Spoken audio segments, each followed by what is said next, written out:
This tutorial is about combining two models together that each have a unique texture. So here we can see two objects. We have a wooden wheel and a thorny bush or wall or something like that. And if we click on each one of them, we can see that they're each using their own texture. So if we want to combine these, the first way that you can combine them in Blender is simply just to select both of them, press Ctrl J to merge the models. We can see now we have only one model, but that model is using two texture maps.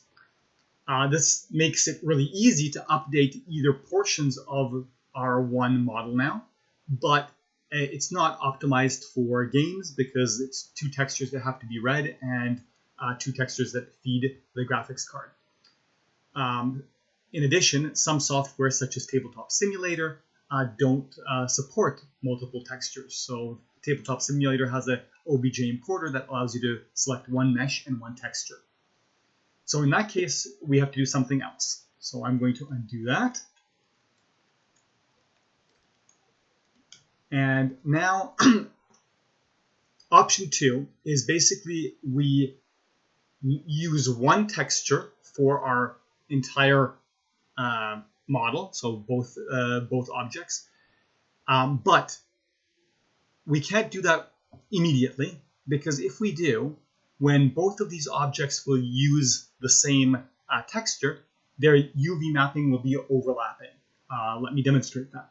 So if I take this object and I select our second object, and then in materials I say copy material to selected, now both these objects are using the same material, same texture. But if we go into UV editing, got some kind of a crazy scale here for this this particular object. Let me just scale that down.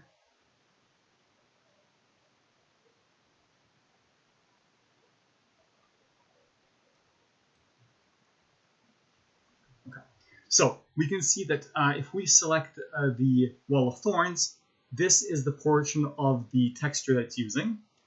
And if I come back here and select the wooden wheel, we can see that it's basically using the same section of the texture. Obviously, that's not desirable because if both of them are using the same part of the texture, we can't make the two objects have unique textures. They'd have to be sharing a common texture. To get around this, what we can do is when one object is selected, we select all of its UV mapping, and then we press G to move it and move it completely off of our texture image. Now we're going to repeat the same thing for the second object.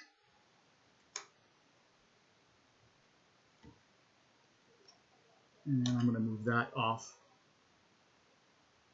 this.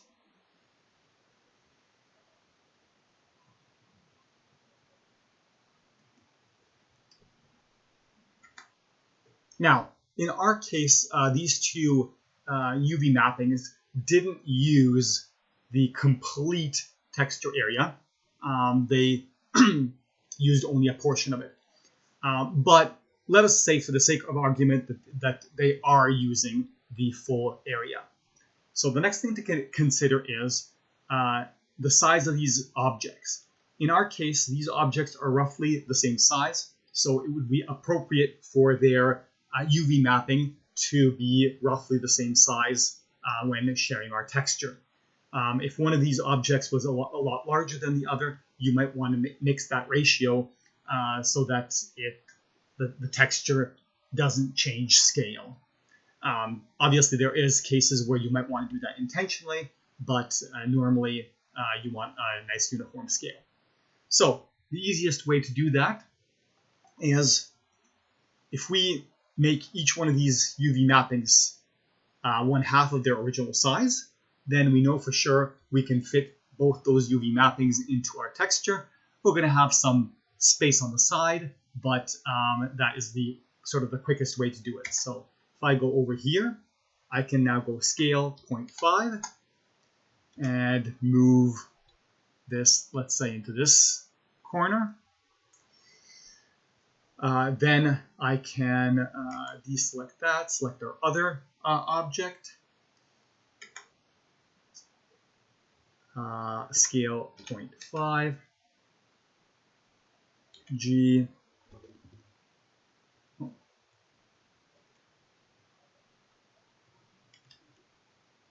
I think my scale didn't go off. One more time. Scale 0.5,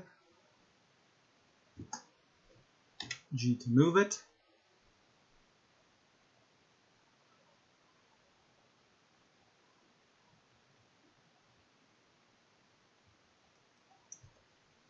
Okay.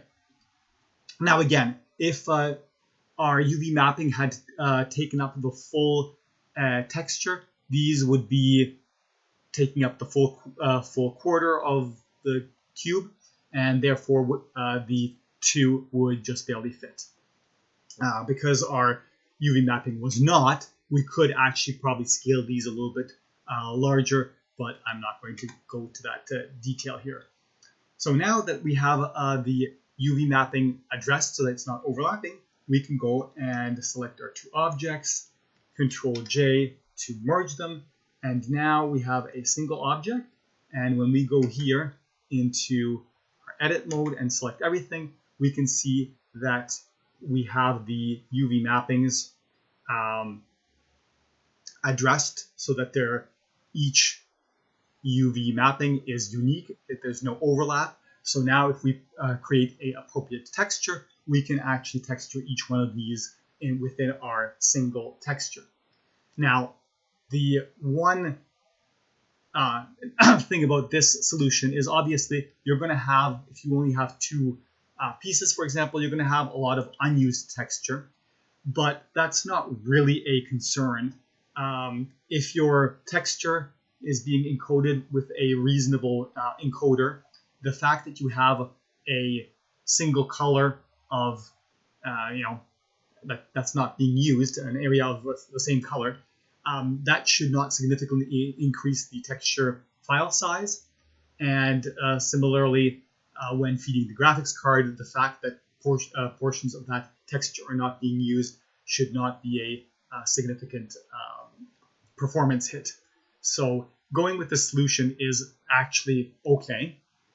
And the nice thing about it is that if you knew your UV was taking up sort of the full texture before, and you scaled it by 50%, it's very, very easy to now take your original texture and also scale it by 50%, put it in the corner, do the same thing for the other one, and you will actually have restored the look of each one of these without having to do a lot of work. It's basically mathematical scaling.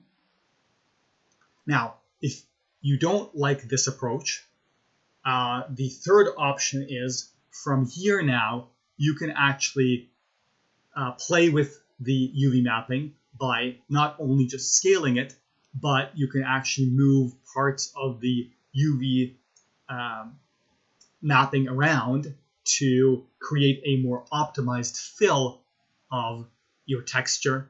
But of course, then if you do that, you'll have to recreate your texture file, because now it's not a matter of just scaling your previous texture up and down, because you've now moved some. So for example, if I wanted to take this and move it to here, so I can easily scale it up.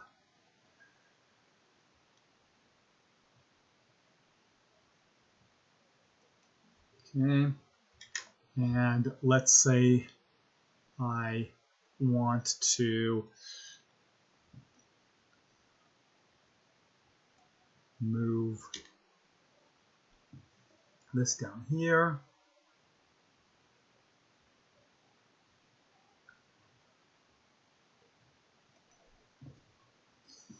And now I can move this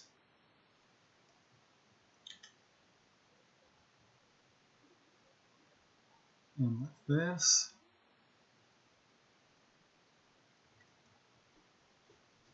Okay, and now I can take that whole thing, for example, and scale it up.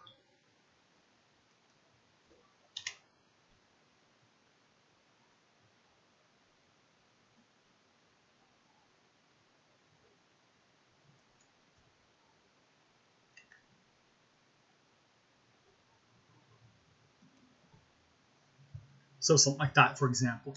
So now I've changed the orientation of things in the texture. So now I'd have to create a new texture.